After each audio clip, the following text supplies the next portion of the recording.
the city and the state collects, actually the state, and target it to the MTA and target it to the signal system. The biggest problem that we have with our transit system is the signal system is from 1904. It's actually being upgraded by Scotch State. That's why we have delays. That's why the trains, they can't run as many trains as possible, and it's going to impact the city's life, economic life, and the environment. And I'm not only criticizing this administration and the government as a whole around mass transit, I've got a funding proposal as well, and I will focus heavily on that system, because I do believe it's the most important system in the city for all New Yorkers. I also support reducing the fare for low-income New Yorkers so they can get to work and not have to be exorbitant rate increases. I also want to extend mass transit into transit deserts in the city. There are places where we have two fare zones. There's no reason why we can't extend the subway service and our surface transit to those communities. The other issue, which is a major concern for most New Yorkers and for me as well, is the issue of homelessness. We have the largest homeless population in the city's history. We're spending $2 billion, and that's related to affordable housing. Part of the problem with de Blasio's zoning policies is they're creating displacement.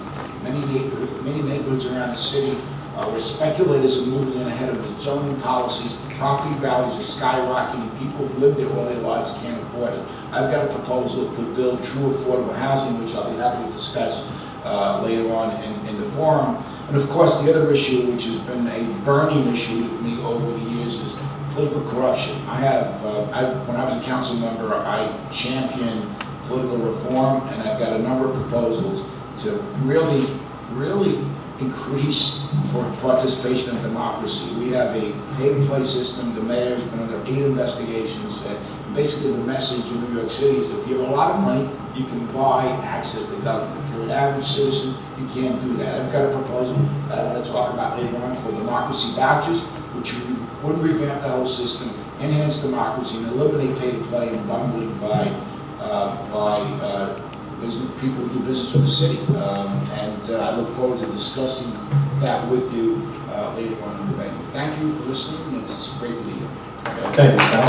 We'll move on to the school. Good evening, everyone. Before I start off, I just want to say I am my brother's keeper.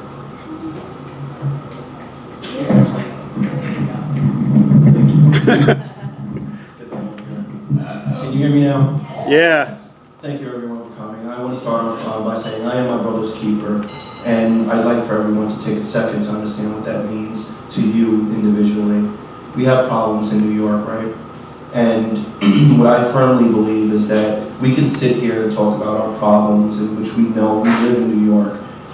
We know the problems of New York, and real firm affirmative action means action. It's an action word for a reason.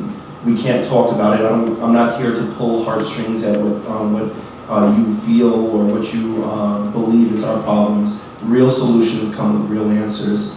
Our communities face a lot of injustices, and throughout all the departments that's supposed to serve us, and that's what we're here saying we want to do as candidates. We want to serve the community. How many times have we heard this though? It's not about what we say we want to do, it's what community relations we have that people know what we go through. It's time and time again that we put people in office that don't resemble the communities. They don't live in the neighborhoods that we live in, go through the hardships we go through, and don't actually understand what it feels like or means to go into affordable living households or to make minimum wage income. And so when we put legislative people in office that make $100,000 or $120,000, like our current incumbent, they don't understand what we go through as regular New Yorkers, so they never actually will go into office and represent us. From business owners to workers, I empathize with the families that go through hardships with what our students and our families that can't afford the proper education because although we want to, We still have to just deal with things that we can't have because we can't afford, and our city is growing into a place that we just have to move out. And I want to keep New Yorkers here in New York. I want to make sure our small business owners get the chance to thrive and stay in our communities instead of focusing on the big real estate communities that or real estate companies that come in and take up our real estate. When it comes to the incarcerated that they've wanted to forget about and throw away, these are my passions, and for the last 2 years, I've been involved in these community organizations. I'm an engineer by trade. I'm a Bronx native through life, and what that brings with, is the passion that drives me to want to be the change maker of New York. New York has problems with our throwaways. The homelessness in New York is atrocious. We can talk about it, but how many of us here on this panel lived it? I've been homeless before due to the rate increases in our housing units. I've been behind the walls where they want to forget about us. I understand what it takes to try and strive to become better. And now, as an engineer in New York, I've seen the technological mock-up that we have that got us to where we are, and yet, for now, I want to impose that kind of smart living, that platform that says if our technology gets smarter, we get smarter. If our lifestyles get better, or if our lifestyles get better where we can have proper food and nutrition to our kids, then our kids can have a better future. A better future now starts with action now. Reminder, the intros are 3 minutes, but the closing statements will be 5 minutes, so don't feel like you're being rushed. Next, we'll go to Mr. Comey, sitting at the end.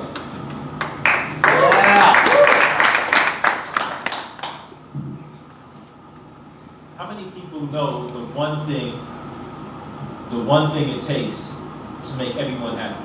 Quick show of hands. Does anybody know the one thing it takes to make everybody happy?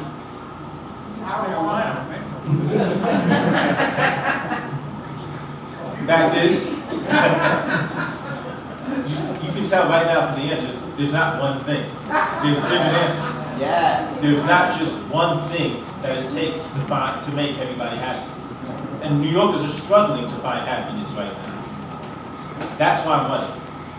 Because I know what it is to struggle. I've struggled through my childhood. I've struggled through my adult life. I've ran into problems with the criminal justice system.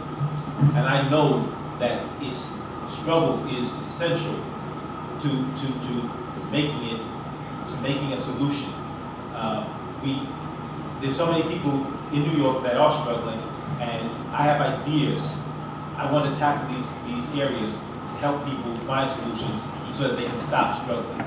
Yes. I want to attack education, the education deficiencies, because it shouldn't take 13 years to train kids to get a job at Dwayne Reed or McDonald's. Yes. We need to address the balance between public safety and civil liberties. Yes. It's a struggle, but that's what we have to do. We have to look and find a balance to keep both of these things in mind. And we need to struggle to find out what to do about transit, because people are coming in, trying to get to work, trying to get into the city, get out. It's a struggle, but we need to find solutions, long-term smart solutions that will help make people's lives better and help New Yorkers be happy. That's why I'm running, and that's why I want you to support me on November 7th. Yeah. Thank you to the New York City Political Forum for holding this event, and I'm pleased to be a part of it. I was born and raised in Brooklyn, lived in New York City all my life, love New York City, want the best for New York City, particularly in terms of social and racial justice. Voted for de Blasio in 2013 with a fair amount of hope and encouragement that he would follow through on his commitments to address the Tale of Two Cities, to make serious progress in eliminating the social, racial, and economic inequities that plague our city. Well, he has failed miserably on a number of fronts.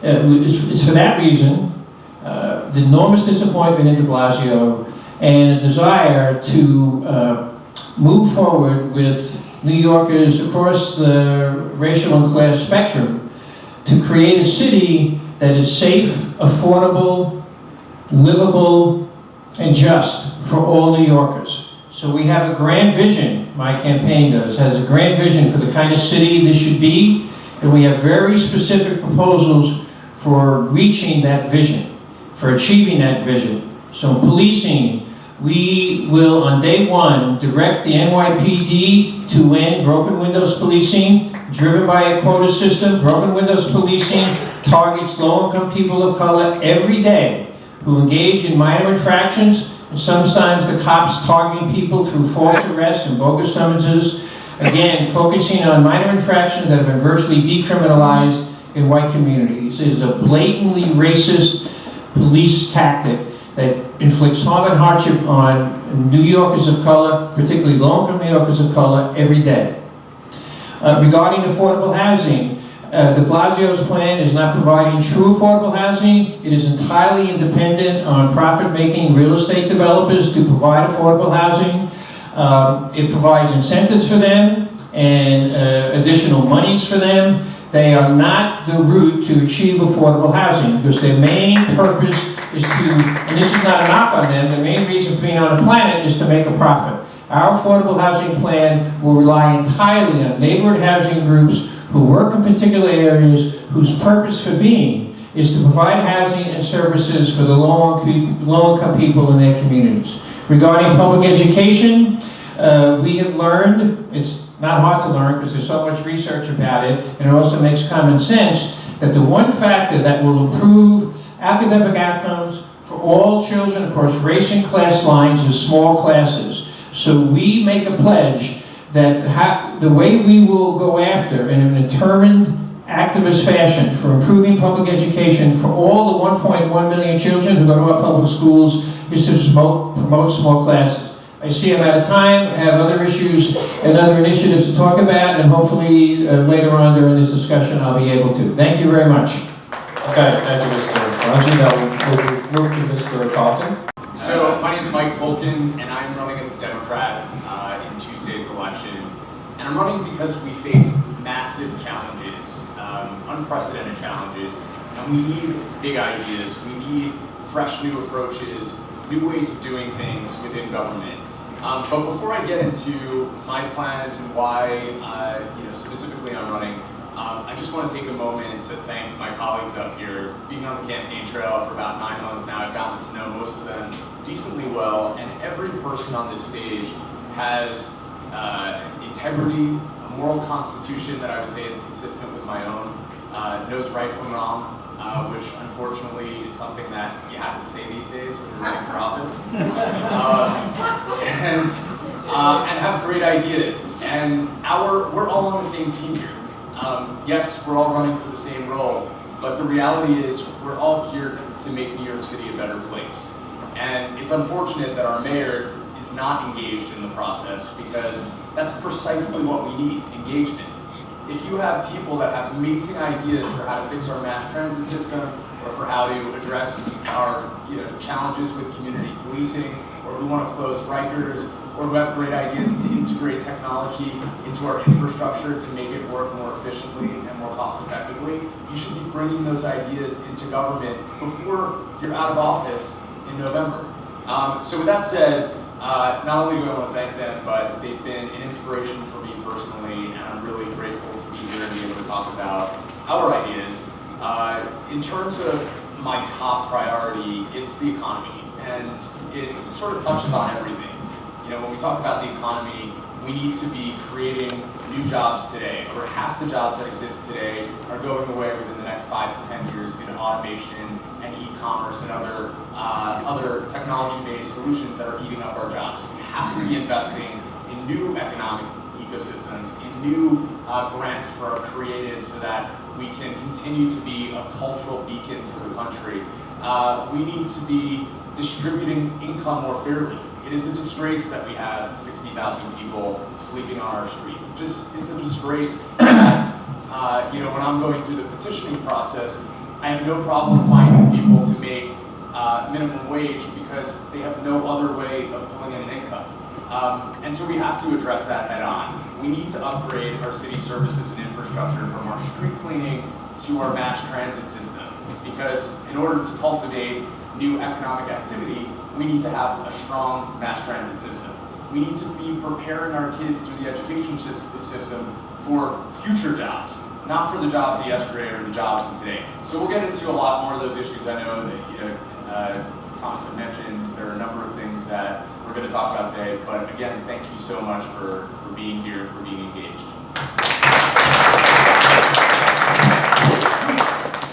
So we will get started. By foreign investors, and they're just park their money there. Same thing's happening in Brooklyn. So we passed that tax, and they'll continue to invest because Manhattan real estate is so obviously attractive.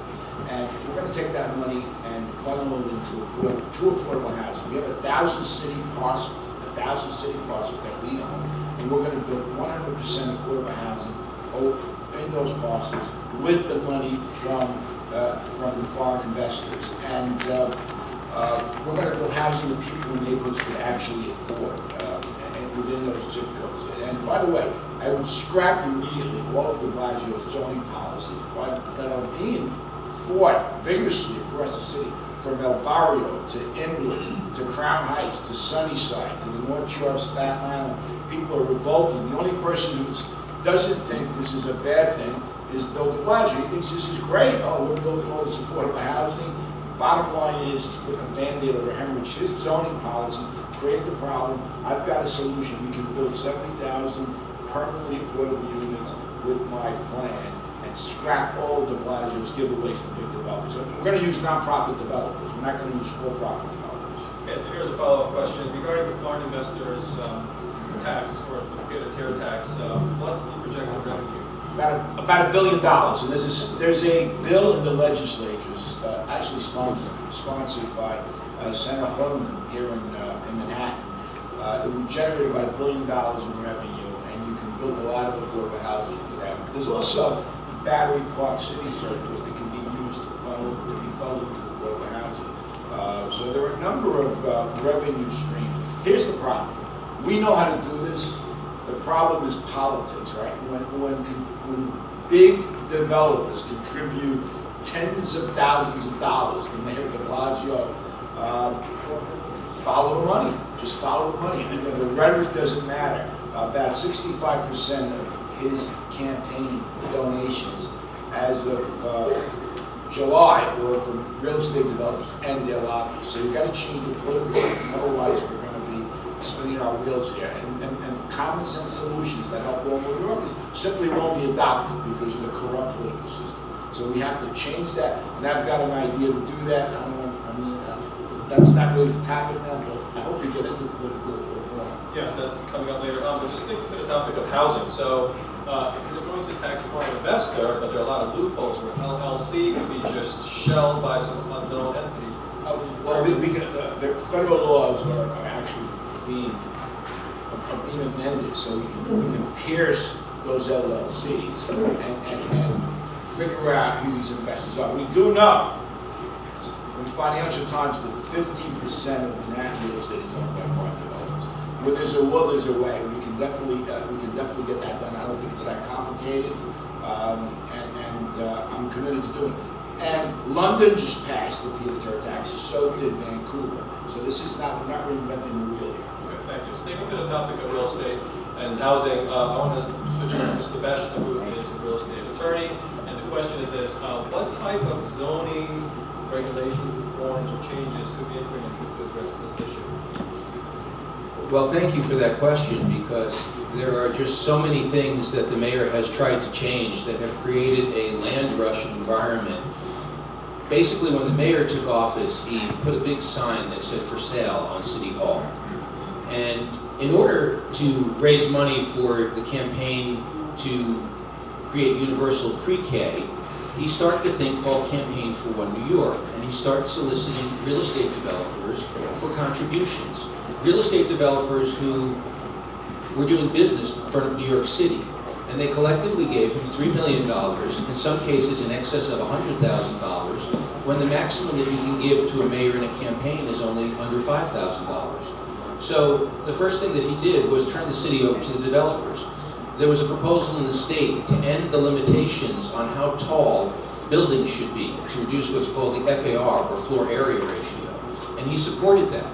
And I, of course, was against that, because the fabric of our neighborhoods determines how we feel about New York, going back to Jane Jacobs and the feel of the neighborhoods, the active street life, the fact that buildings aren't too large, that we protect our light, our air, our parks, and our built environment in New York City.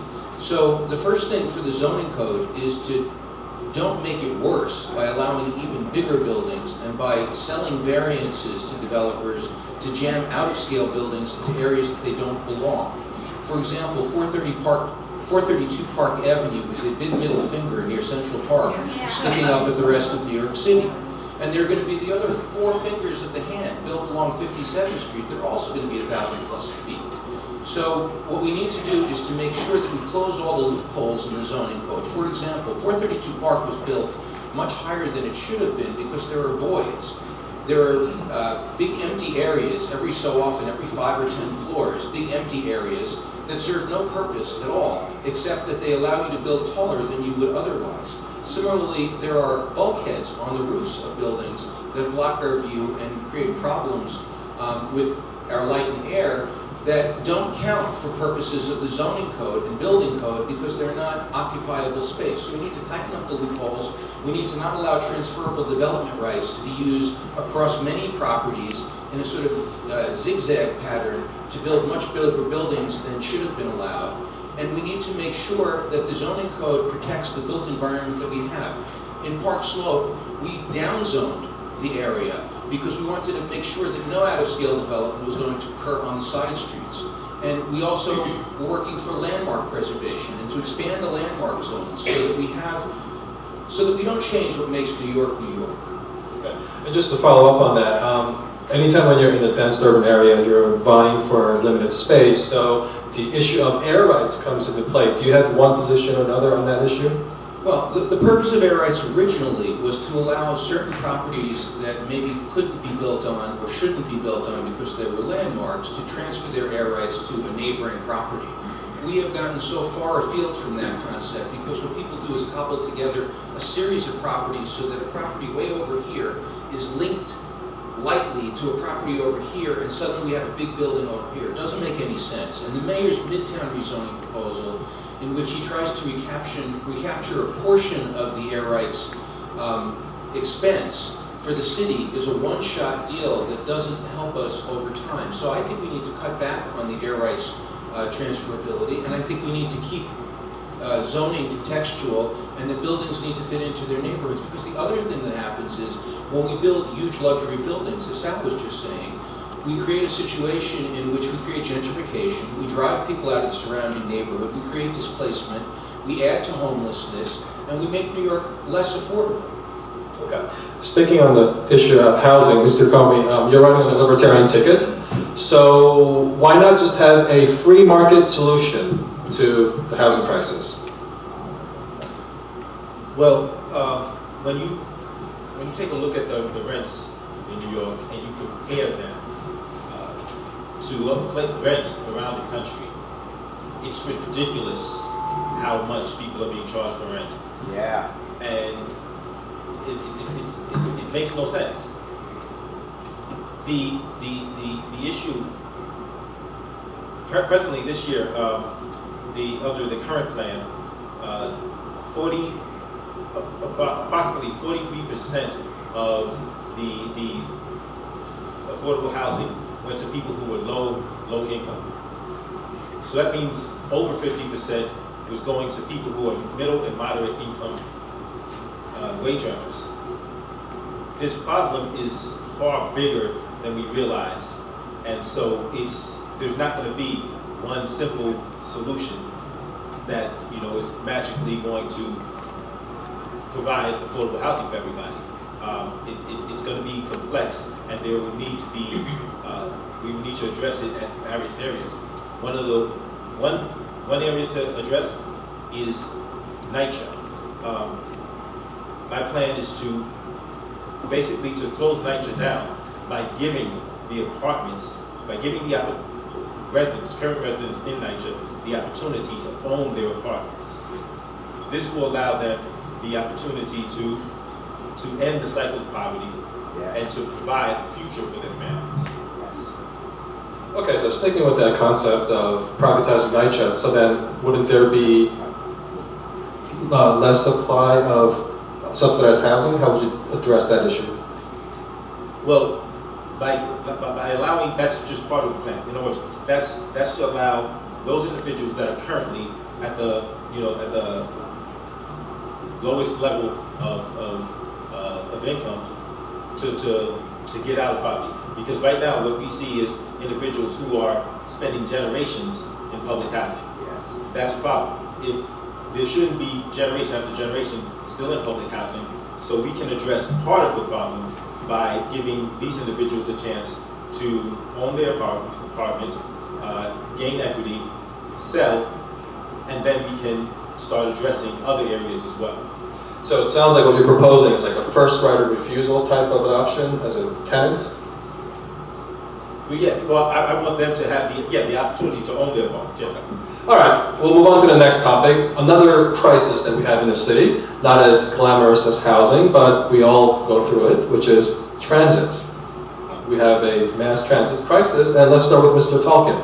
So explain how some of your initiatives could address the current transit crisis as we know it. Sure, so we're proposing what we call NYC Ways, which will be a reimagining of our entire transportation system. So the first piece of it is a $25 billion capital improvement program. We're going to repair, upgrade, and expand our subways and mass transit system. We're going to have new cars, more reliable, faster service. We're going to have new tracks, new signals, new stations with air conditioning and heat. So a full end-to-end upgrade. And again, this is an investment in our economy because when we have a strong mass transit system, it has long-term effects in terms of economic growth and the ability for people to move around the city. So it's not just a quality of life issue, it's an economic development issue. The second piece of it is that we need to be developing entirely new modes of transportation. Part of that is embracing new technology. Part of that is embracing best practices from the private sector. So by way of example, Uber and Lyft and others have created really phenomenal services in terms of creating efficient point-to-point transit. Our version of that from a public sector perspective is called Accessoride.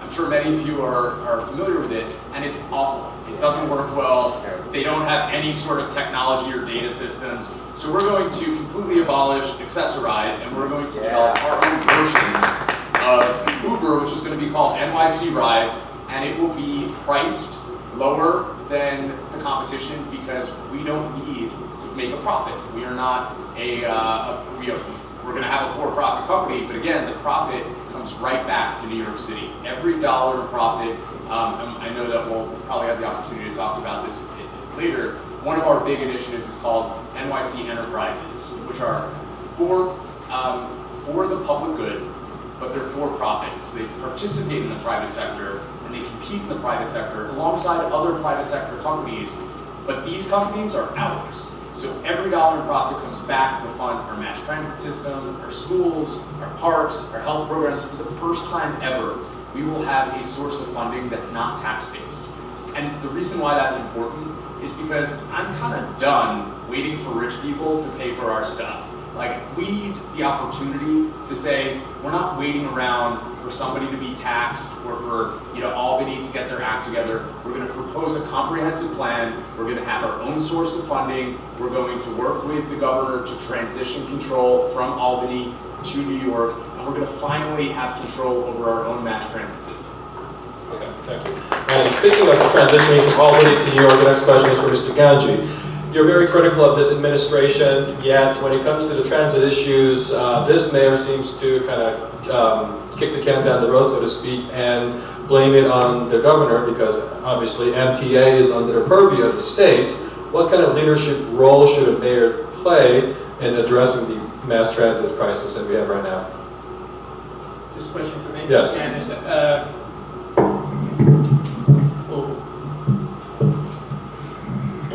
Well, the way de Blasio has handled the subway crisis is all too typical of his style of leadership, which is, as often as he can, he makes a political calculation and then he punts. He's done that on the statutes issues. He did that on Rikers, where he came up with a cockamamie plan that the city would close Rikers in 10 years, and he won't, even if he's reelected, he won't be mayor for 5 years before 2027 when that pledge comes in. We'll close, and we pledge to close Rikers next year. But so his style of leadership regarding the problems with the subways is to try to make it as clear as possible to the public that he's not at fault. That he's not responsible for the breakdowns in the subways, for the poor conditions in the subways, for the fact that so many people are now being late for appointments, being late to show up for work.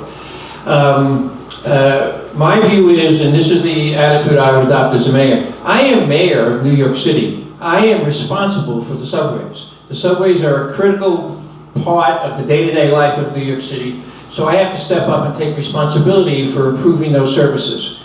Recognizing from a practical standpoint that obviously the governor and the state has control over appointing a majority of the members of the MTA, so we have to work with the governor. So, and with the state legislature. So, a couple of things that I would do, and I would have done if I had been mayor, is first of all, I would ride the subways regularly. As you guys might know, de Blasio has not ridden the subway, had not ridden the subway for 3 years until it became a crisis, and then he tried to make a public display of the fact that now he's taking the subway. The other thing is, I would work with my people and with experts to come up with a very concrete plan for improving the subways. And it would involve, as Sal Albanese pointed out, there's a deep need to upgrade the signaling system in the subways because it's old and it's decaying and it's dilapidated. There's a need to have new subway cars, a need to have new buses. What I would do is commit the city for paying for a significant portion of fixing the signal system and providing for new trains and new buses. And I would announce that plan, not in a way that attacks the governor and tries to put the blame on him, but basically coming forward and saying, these are the things that we think that need to be done. I know that you have some ideas too, and probably we share what some of those ideas are, and let's work together to make it happen. Another thing I would do is provide for free fare for low-income New Yorkers. Right now, on our subways and buses, right now, fare evasion is the second most common arrest by the NYPD. It's a form of broken windows policing on our subways. It really significantly affects the quality of life and denigrates the quality of life for low-income people who take our subways because there's such a large police presence. The city spends over $50 million a year on these arrests. And what we would do is, first of all, decriminalize fare evasion, order the cops not to be arresting or ticketing people for fare evasion, provide free fares for poor people so that poor people can get on the subways without fear of being arrested and harassed, can get the jobs, get the job interviews, get the childcare. One other thing we would do is we will initiate public works projects in our city that would be primarily aimed at hiring unemployed and underemployed young people from our inner cities, pay them a livable wage, and then have them work for various government agencies, improving our parks, improving our roads, and cleaning up and fixing our subways. Okay, thank you, Mr. Ganji. And sticking on the subject of mass transit, Mr. Browder. As a Bronx native, there are many underserved areas in the outer boroughs. Somebody already mentioned these transit deserts. So the question is, how would you improve service? And before I direct the question at you, it seems like sometimes when you cut off service in one area, then the other side benefits from it, so it's almost like a zero-sum game. So the question is, how can you improve service without compromising another district or neighborhood? Thank you. Actually, just to start off with, as our colleague Michael Tobin had spoke on, we are colleagues in one and the same. We do want what's best for New York, all in one together. So they are not our enemies. However, we are not, as a Green Party, we've seen Democrats and Republicans and what they can do to New York and our country, period. We are not, I am not a Green Party member. I am a Green Party member. I am not a Democrat or Republican. So we do need new thoughts and new ways of doing things. One, our city's public transportation system is run off old system lines that, one, pollute our system, pollute our people. So by walking by living underneath these train systems in the Bronx, what we realize is there's mercury that falls off these trains. Our quality of life is actually under an impedance all the time. And so what we do not need is new ways to start killing off our people. And when I mean our people, our poor black and brown skinned people who are desperately trying to get out of our communities, and yet we stay in our communities because there's no way to move out, because the system of living or the cost of living is too high. What we are trying to do, which it won't be enough time to talk on this platform, but you can go to our website, greenparty.org, is news on changing our system of public transportation to more greener, efficient, and quality systems of transportation, which is actually the systems that we can build is this new, as what we have in the train in our airports, the speed on the light rail and the long distance travel systems where we're not impeding on our quality of health and our lifestyle. What de Blasio has to realize, or the next mayor, which I will realize and acknowledge, is when we have a relationship with the governor, it's not to pit New York City against each other. When our people shouldn't be lessened in what we should get so that we can appease either side. I mean, New Yorkers should come first. We live in New York, and yet our governor isn't the enemy, yet it isn't feasible for us to continue doing the same things over and over, expecting different results. Thank you. Speaking on one more thing, actually, when we're talking about arrest for our poor community, we shouldn't actually be criminalizing for something that the government, which we pay into, it's not something that they're giving us for free. Our people, we pay taxes for these systems of transportation or living lifestyles. These should be paying us back. And yet they make more money off of us by putting us, our black and brown skinned bodies, where were y'all actually when, in your field, speaking up for our communities, in the black and brown skinned communities that get arrested for these minuscule crimes, but by trying to get to work on time or trying to get to our interviews or to our loved ones, we can't get out of our communities if we can't pay the increase of $275 all the time. And we're going to get to that later on. We'll talk about criminal justice reforms. I know closing down Rikers is one of the hot topics. We'll certainly get to all that, but right now we're going to move on to the next segment, which is called Crossfire, starting with Mr. Comey. And this segment, each candidate could ask a question to another candidate, their fellow colleagues. So let's start with Mr. Comey. You could direct a question at any of the candidates sitting at the table.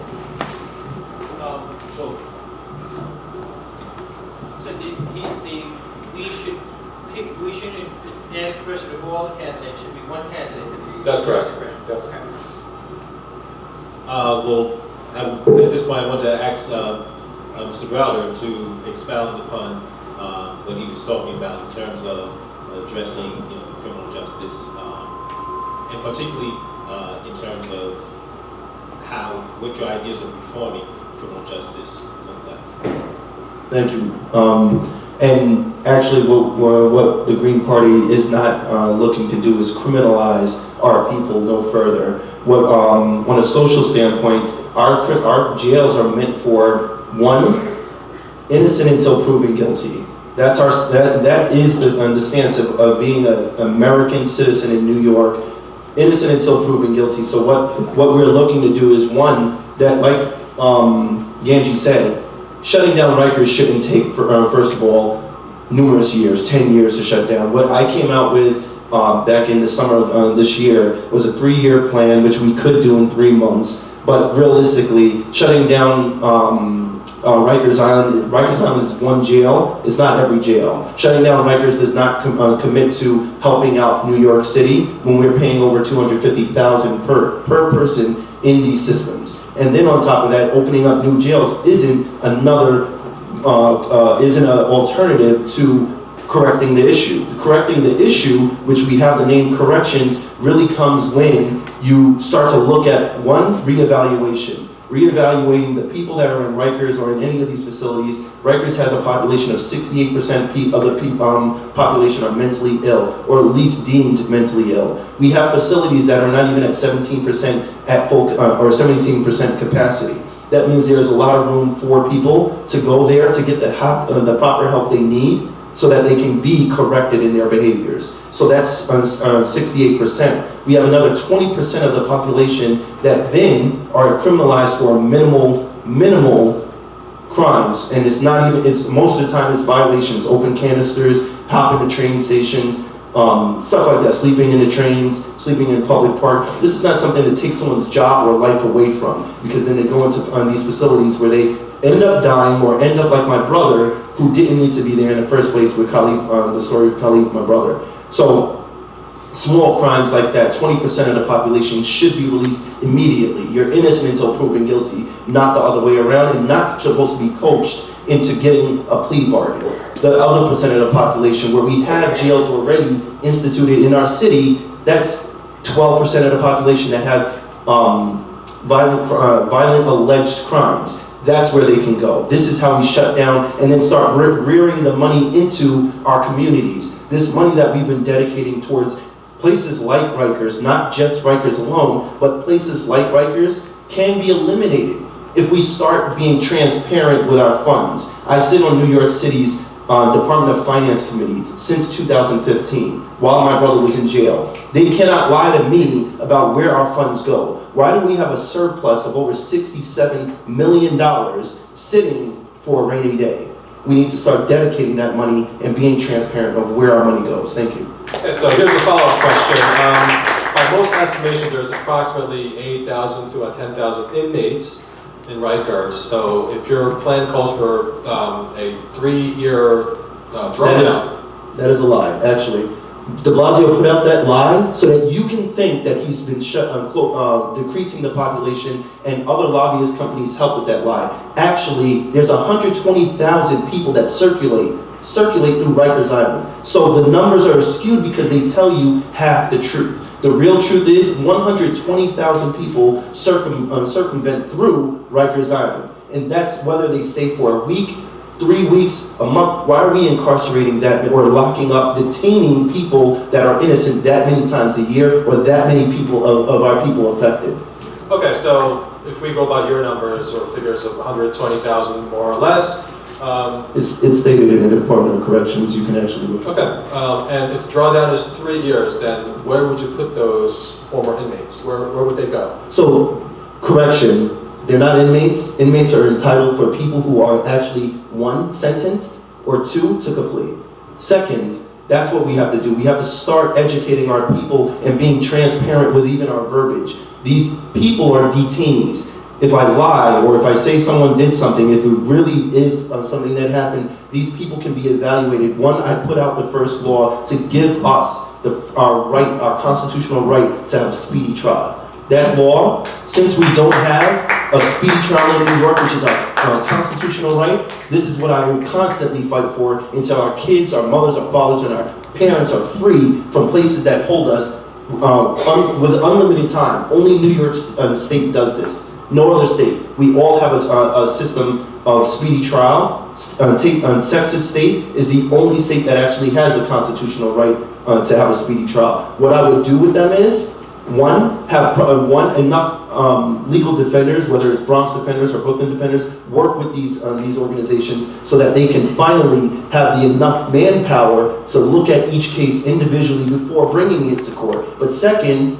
stop. Our communities are flooded with police officers. The thought that we have to have one officer or 3 officers per person in New York City is insane. We have to bring back stronger values in our communities to have community policing police our communities. Grandma in the building used to be the police officer, now it's officers, and people are too afraid to address issues. Okay, we're gonna move on down the road here, and the next person that's up is Mr. Bashner for Crossfire. My question is for Sal.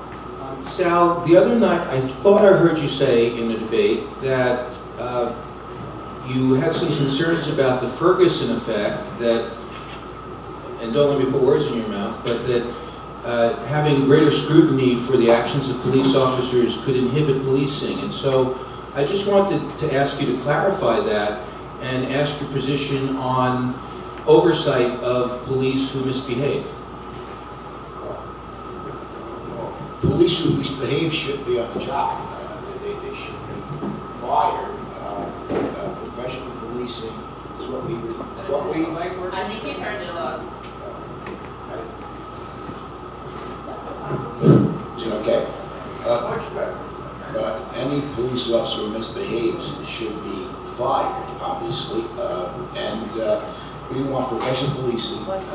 Police officers have to be, obviously, we're not going to accept racist behavior, brutal behavior, and I think the police department in New York City has made major changes. When I was a council member back in the 80s, the police force was predominantly white.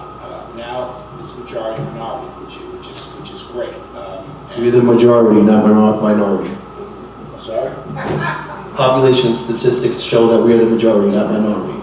Everybody's a minority. No, we're not. But moving on, I think we've made a lot of progress in that area, and the cops in New York City, I believe, do a very good job. There are a couple of folks, obviously, should be on the job. I was a school teacher for 11 years. We had most of the teachers were great, and a few of the teachers shouldn't have been on the job. I mean, that goes with every profession. Obviously, with policing, we've got a tremendous amount of oversight in the city. We have the CCRB, we have the Internal Affairs Bureau of the Police Department, we have an Inspector General now. We have a monitor, federal monitor, that oversees New York City police officers. So there are plenty of oversight over the New York City police officers, and I think, generally speaking, they do a pretty decent job. And while you got the mic, Mr. Albanese, you get to ask the next question. Yeah, this is for Michael. I respect your knowledge of technology. You've got quite a background in that area.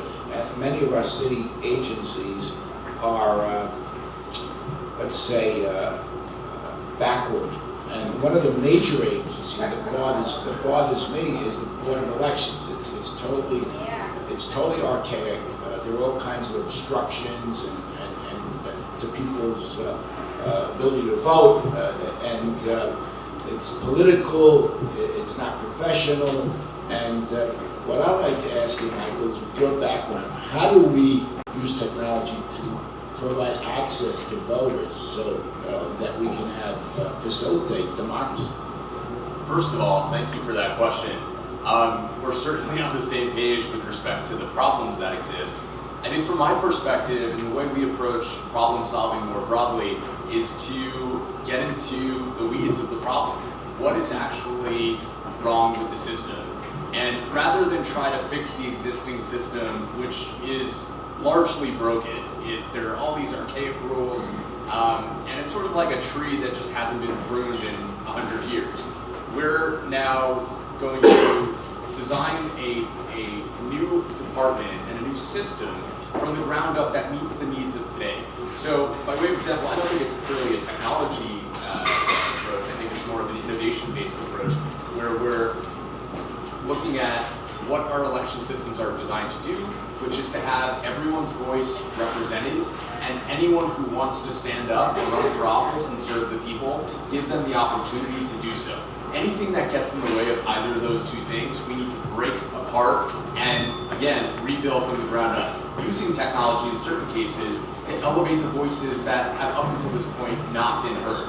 So by way of example, this is a great forum, and we have had the opportunity to do many of these, and I see that some people are filming, and that's great, and that should be on Facebook. But as a collection of people, as a government, we should be putting together a platform that is centralized so that when people go to learn about their candidates, they learn about everyone. The notion that the Campaign Finance Board is featuring, literally, if you call the Campaign Finance Board and you listen to their whole, when they put you on hold and the music's playing, it's ads for Mr. Stringer, Mr. de Blasio, Ms. James. I mean, yeah. Sure, yes. Their ads are playing on the Campaign Finance Board's phone. And so there's a lot that we can do by just having some common sense. But there's also some stuff that we can do in terms of bringing social media and other distribution channels to the people. We can have plenty of online debates. We can engage people in entirely new ways, but our system needs to evolve to allow for it. And the last thing I'll mention is the petitioning process itself is a perfect example of something that's super outdated, where you got to go out on the streets and get 15,000 people to sign a petition. That's not the way that people organize or communicate today. And so that alone is something that we can address really quickly by having online voting, online engagement. You shouldn't just be handed a paper to sign in the street. You should actually have the opportunity to look at a website or to look at a video and to engage with the candidate in an entirely new way. Yes.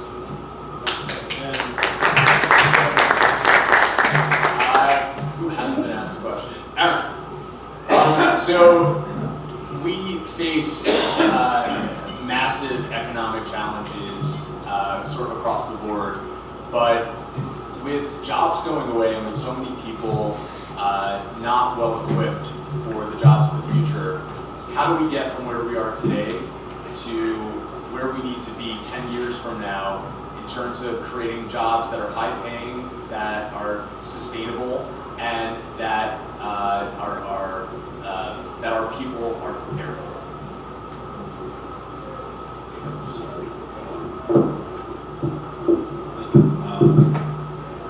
Yes, definitely. People being able to provide for themselves is a very, very important thing. And when I look at people today, individuals that have been on a job for 40 years, 50 years, struggling, and they're hoping to get a pension. What I realize is that what we want is for people to be able to provide for themselves. We don't necessarily need it to be in the form of jobs, because we run the risk of creating, and I think we're there, of creating a semi-permanent underclass that's at the mercy of the robber baron class.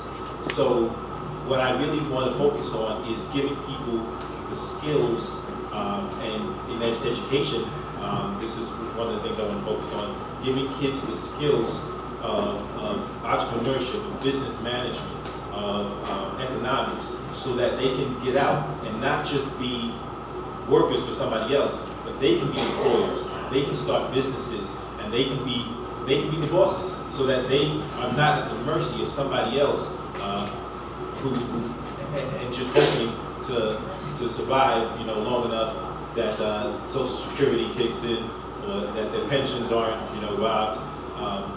And so we really need to address education and focus on making people able to have opportunities to create businesses, to do for themselves.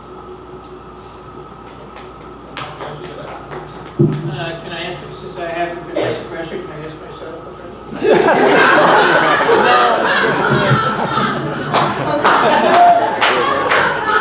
He enjoyed that attempt at you, but thank you. I salute you. So I think Richard hasn't been asked a question, is that right? So a recent issue that's arisen in the city is about how do we deal with, as a city, statues that are offensive, statues that are associated with the Confederacy. Very specifically, there's been a major debate about the Christopher Columbus statue. So how, and what de Blasio has done, and again, in typical de Blasio fashion, he's punted, created a commission, won't tell us what he wants to do with Christopher Columbus. How would you handle this? Well, the mayor will tell us, but only after the election. There are a lot of things we'll only find out after the election. Look, this is very straightforward. There's a big dispute about all sorts of historical figures. We have hundreds of years of history with a lot of people who did some good things and did some very bad things. When I grew up, Christopher Columbus was an explorer. He was a hero. He discovered the New World. And when my kids came home from school, they said, we're having Indigenous Peoples Day, and Christopher Columbus, we were learning, had slaves, didn't treat people so well. By the way, coming over here to what they later named America, but used to have a different name in different places, maybe that wasn't so good for the people who used to live here. So we have a real teachable moment there. Do we want to take down the statue of Columbus and rename Columbus Circle something else? Yes. I don't think so. Absolutely. I don't think so. I think that if we took down all of the statues... Slave owners gotta go. Right? Okay, so we're going to lose Washington and Jefferson also. And I'm not defending their slaves. They were slave owners. Okay. Certainly I would start by removing all the Confederate statues, because I think the people who took up arms against the United States and behaved in a treasonous manner shouldn't be saluted. I similarly wouldn't have statues to Hitler or Goering or Mussolini or Emperor Hirohito. On the other hand... Is there a statue of Hitler somewhere in New York City? Not that I'm aware of. Not that I'm aware of. Someone's apartment, I think. So on the other hand, as New Yorkers...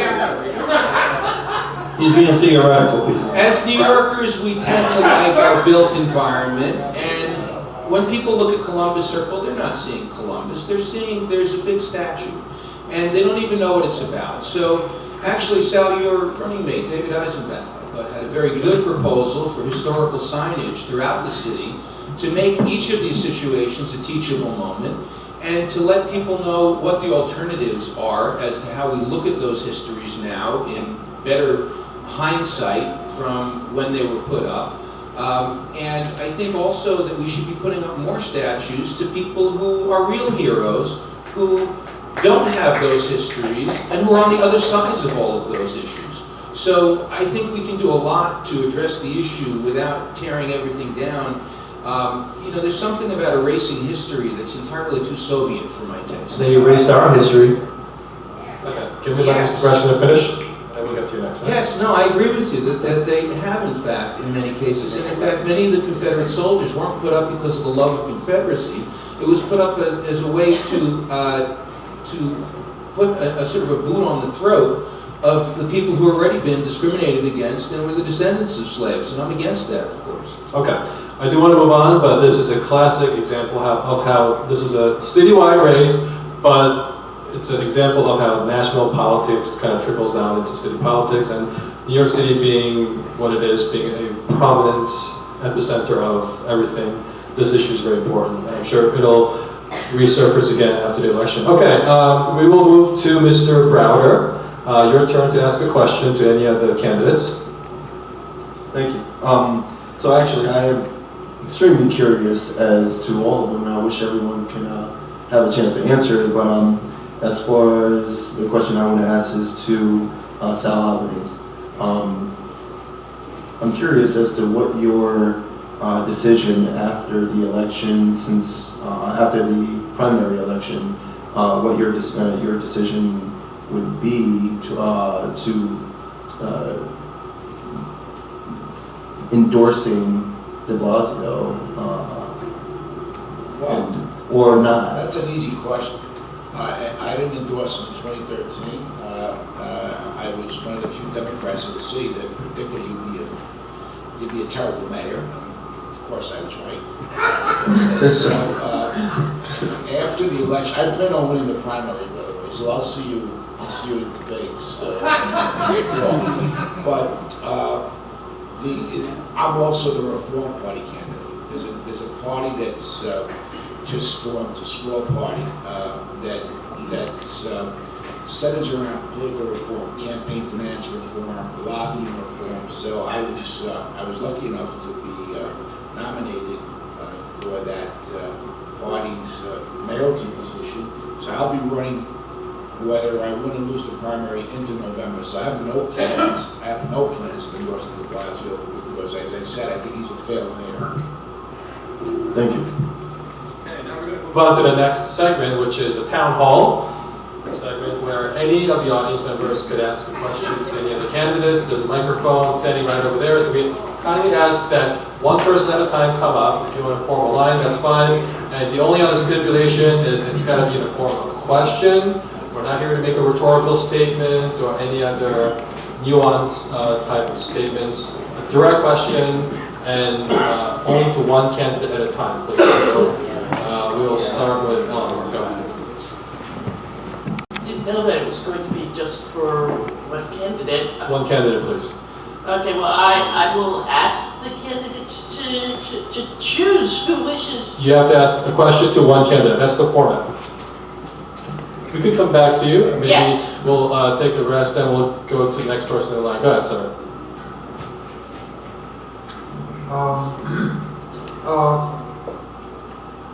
Our public school system of education. And the question is directed at whom? Let's see. The gentleman, there's the dog. Okay. Are you familiar with the public school system? Yes. Okay. Do you feel that de Blasio has broken state law in regards to our system of school governance? And how would you go about fixing it? So I don't know about him having broken state law, but what I would say is that we need to revamp our entire education system. So we're proposing a plan that we call NYC Talent. In fact, we unveiled a little bit of that earlier today. There's a video that you can see online. But essentially, we need to be restructuring our curriculum for to prepare our kids for future jobs. And what that means is we need to be teaching them less about how to think, less about what to think and more about how to think. We need to teach them skills like collaboration, creativity, problem solving, critical thinking. We need to be building vocational programs into our pre-K-12 system so that kids coming out of high school have a skill set that's immediately marketable in the job marketplace. So by way of example, if you are passionate about film and you want to be a filmmaker, you should be able to pursue that in the K-12 system. If you want to be a chef, guess what? That's a job that's not going away. People love food and people need food. So why aren't we creating more chefs? We have plenty of empty storefronts that could be really awesome restaurants if we had, a little bit more, rent aside, because we have to solve that problem too. But we also need to prepare an army of next generation professionals. And so the last piece of it that I want to highlight is also restructuring our schools so that they look less like prison cells and more like the modern workplace. Collaborative workspaces, the latest and greatest technology, new ways to frame a problem and to solve collaboratively. This is how the modern workplace works, and that's how our schools should work. And just a quick follow-up. How would something like a charter school play a role in your reform measures?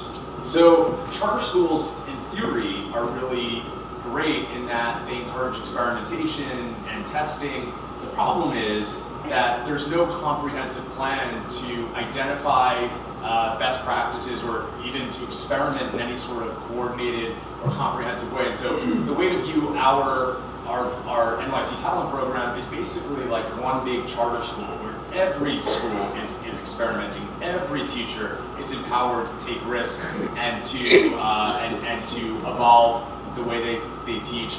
And every single school benefits from best practices as we identify them. Okay, thank you. Next up is Eleanor. Okay, I'm going to ask Kim Browder of the Green Party about infrastructure and what you would do about it. And I'd like you to focus on three particular issues. How are we going to deal with the threat of hurricanes and extreme weather? How are we going to deal with it if one of the 2 water tunnels gets broken and half of the city is without water before the 3rd one's built? Other people have mentioned about the mass transit system, accessoride. If you're not in a wheelchair, they decide that you're healthy.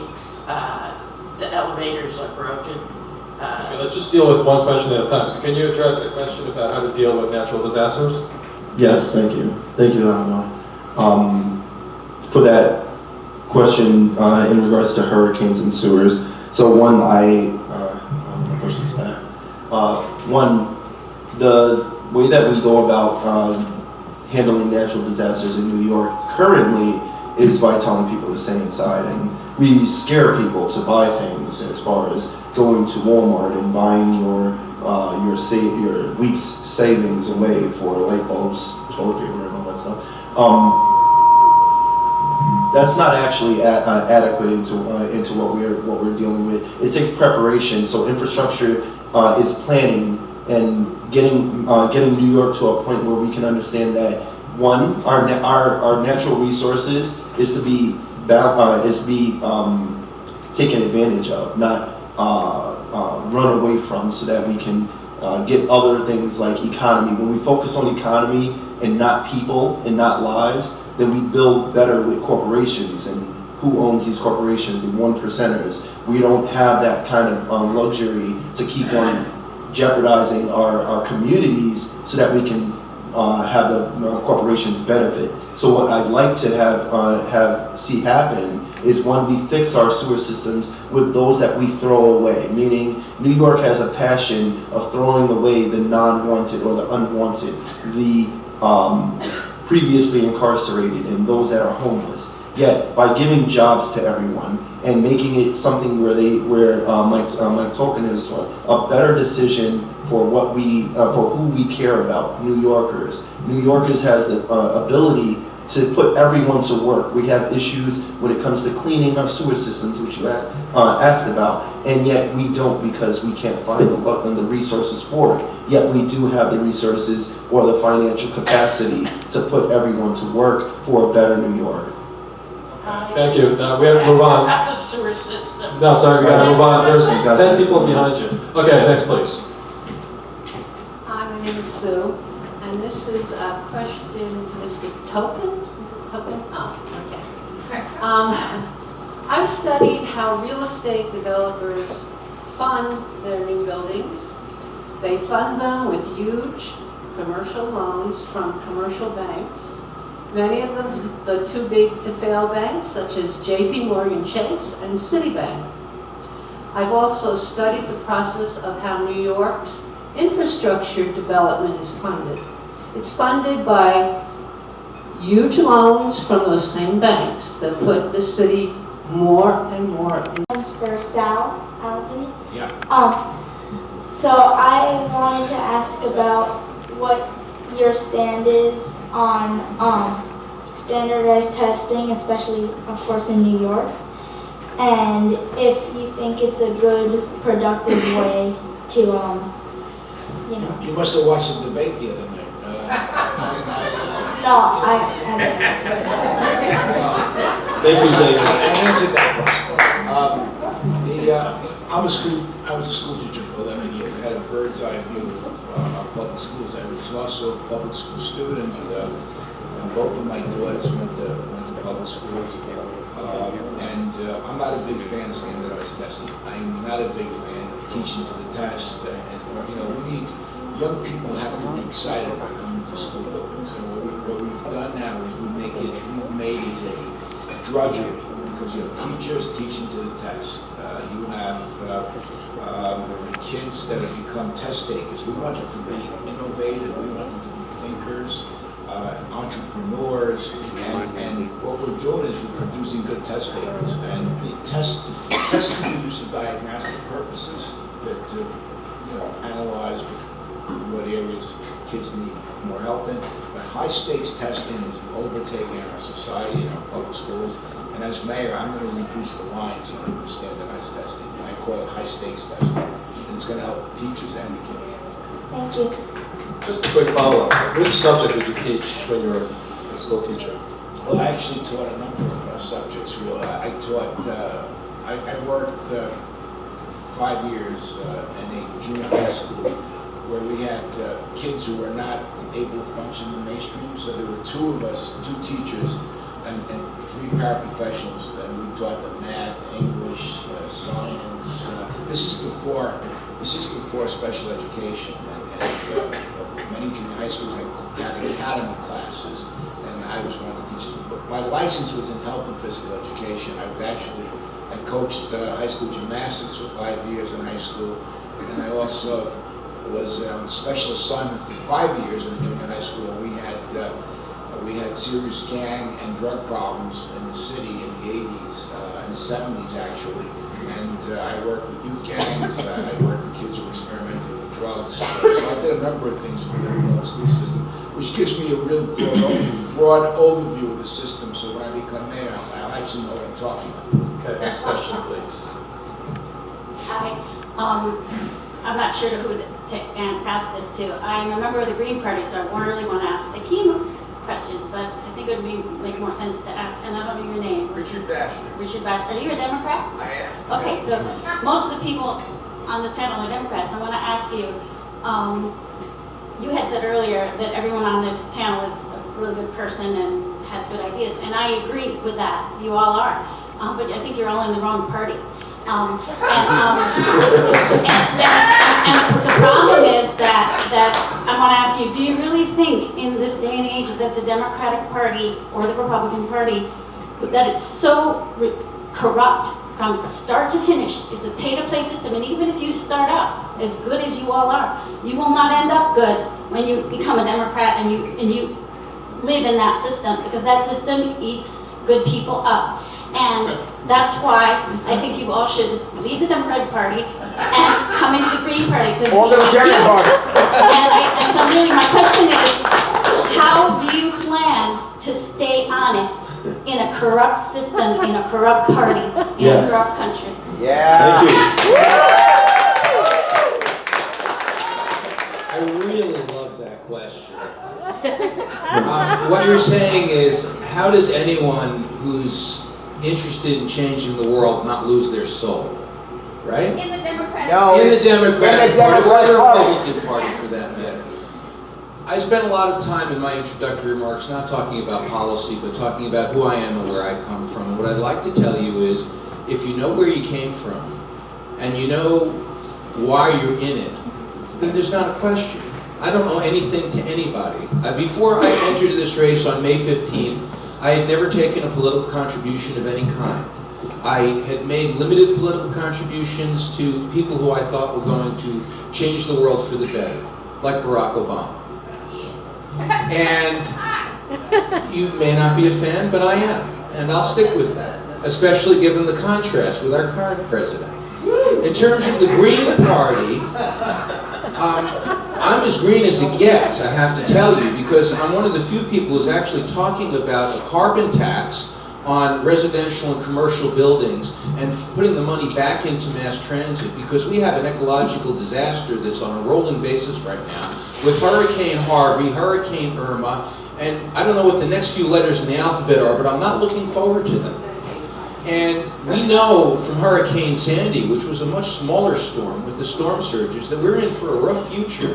And we're going to have rising tides, and we're going to have storm surges, and we're going to have global warming and more extreme weather. And we need to do something about it right now. We need to not go to Germany and talk about the Paris Accords and run away from the city. We need to talk about right here, right now, what can we do to do our part? And one thing is a carbon tax. Another thing is congestion pricing, to reduce the over-reliance on the automobile and to put the drivers on the same footing as the subway riders. So I've been saying, it seems like just plain old common sense to me, that every time you cross a bridge to get to Manhattan, you should pay $2.75. Why? Because the subway costs $2.75. And why are we subsidizing cars and not mass transit? So we take that money, we plow that back into mass transit. I'd also like to see virtually every office building and city building. Okay, we do How have. do I not lose my soul? You can't stay honest in a corrupt party. That's my point. I volunteered Exactly. for Brooklyn Community Board 6 for 18 years. I haven't made a penny from it. I go every month to meetings, 3-4 meetings a month plus the executive committee stuff. I do it because I care. I do it because I'm concerned. And I'm not changing my stripes next week, regardless of what party I'm in. I'm running in the Democratic Party because the Democrats are about 70% or more of the registered voters in New York. And if you want to win the That's nomination, because they make everyone Democrat or Republican. I'm not. Teach the whole thing and not We half. do have to move on. I'm just telling you why I'm running as a Democrat. I'm a lifelong Democrat. You've made majority purposely, and Next question, please.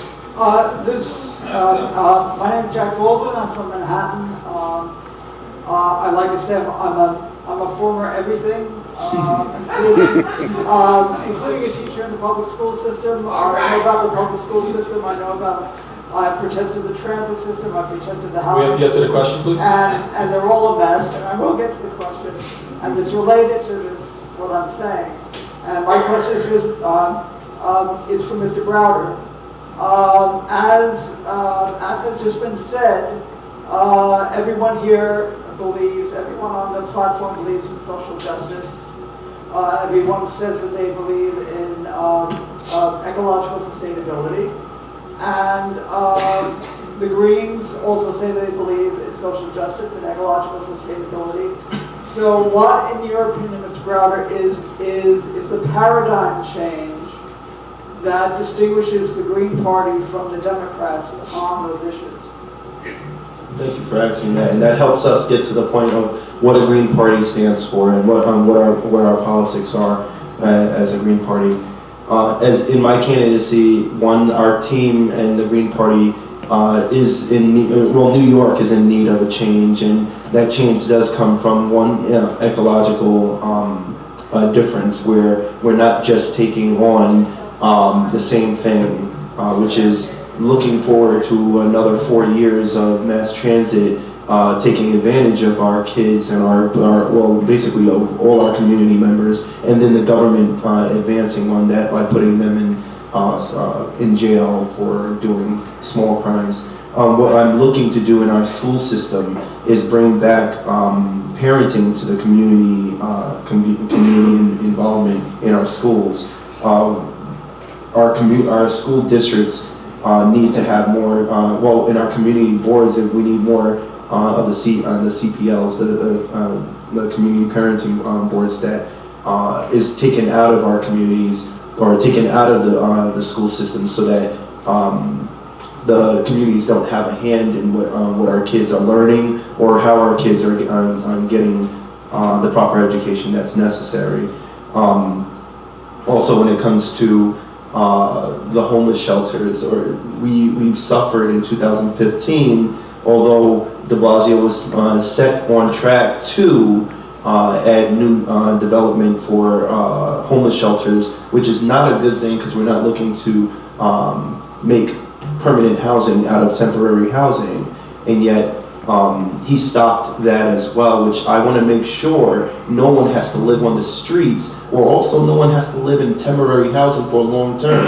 What we had is so far de Blasio giving and I hate to give name recognition to this guy, but realistically he's given this statement that he's brought 5,000 or kept 5,000 more people into the homeless system, and yet that is temporary. Temporary housing shouldn't be more than 6 months. We have to get them to a point where people are living in housing that's permanent and not decrepit old facilities, where we have only one homeless shelter for children in New York City, which houses 5,500 beds, and then these kids have to sit on the streets or the trains, and then go into the Department of Corrections because they're sleeping in the trains, and then the judge gives housing order or housing orders so that they can't go back home, and now they're more homeless and then criminalized for it. We do have problems in our city, and yet the Green Party, and I'll finish out now. Our Green Party platform, which you can look, as I said, on GP or greenparty.org, will show more of what we haven't been able to do for the last 45 years or ever, because we don't have a platform for Green Party to be in New York City.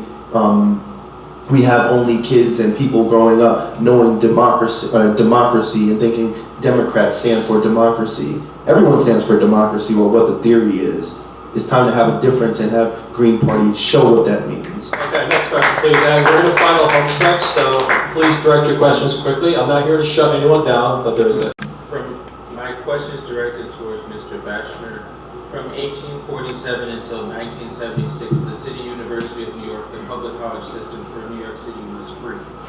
Are you going to push for CUNY to go back to being free? I would love for CUNY to go back to being free. My father-in-law came to this country when he was, I guess, 8 or 9 years old in the late 1930s, escaped from Germany just in time, and he went to New York City public schools, he went to CUNY, he wound up becoming a doctor, a pediatrician, and that was a real opportunity for him to make his way in the world. He was able to do that. We need to extend that to all of the kids in New York City. I don't know if I would make it free for everybody. I'd certainly make it free for any New York City high school graduates, because I think we need to have a pipeline for our kids to succeed and know that they have a place waiting for them, so that we give them an incentive to study in high school, to work hard, and to achieve, so that they know they have a future ahead of themselves. So I think that we need to address not only the tuition, but we also need to make additional money available to them to cover the other expenses, like housing and school supplies and food. So I think we should have a robust work-study program in which kids find jobs and we give them some money as they're working. I did that. It builds character and it helps you get through school and prepares you for later life working in internships as well. So the short answer is yes. Restorative justice, and given not just the increased militarization of policing, but its very founding and history and relationship to slavery in this country, alternatives to policing. Thank you. When it comes to community policing, I believe that we need what we could have. One, we're trying to build, or what Ponte had stated in a forum that I went to in 2015, that they want to get to a point where we can get police and communities in a better place, and technology is the way to do that, and that's a bold-faced lie. One, the police has earned our distrust in New York City, in our communities that are being constantly either incarcerated for minuscule crimes or for alleged incidents that are flabbergasted at most. And when we see that, then we obviously have communities that are being targeted. And so when these communities are targeted, you have fear in the communities. Not just fear from your community members, but fear from the police who are I'd like to ask an officer if they were here, but anyone that knows a police officer should ask, are you first a defender of your community, or are you taking the stance on being an attack dog? Are you military? In that case, they're supposed to be here for our protection. They're supposed to be here to protect and serve, and yet obviously we don't have that kind of jurisdiction, because they're being run by a corrupt system that doesn't have accountability. And that's where I want to get to New York to. Accountability for everyone, not just officers, but accountability for judges, accountability for our lawmakers, like our senators and mayors, who get paid to serve us, and yet they get paid one more than us. And yet you're servants of the law. You're servants of our community. And yet I've never heard of a servant that actually that gets away with wrongdoing. But in this day and age, we have that. So what I'm looking to do is, when I've been working with community legislative offices, our assembly members, especially in the Bronx, because I'm from the Bronx, but I've been working in Brooklyn with our assembly members and council members, where laws that are in place should be laws for all, not laws for those that can afford. So shutting down our bail systems is the first thing that we have to start with, because it's a for-profit on our human lives, and it has no place in a humanistic world. We don't live on the fact that everyone can afford what their rights. We have a system where it's constitutionally right that we have a right to, for speedy trial, or a right to have ourselves represented in court fully. So, Thank you. Next question. Yeah?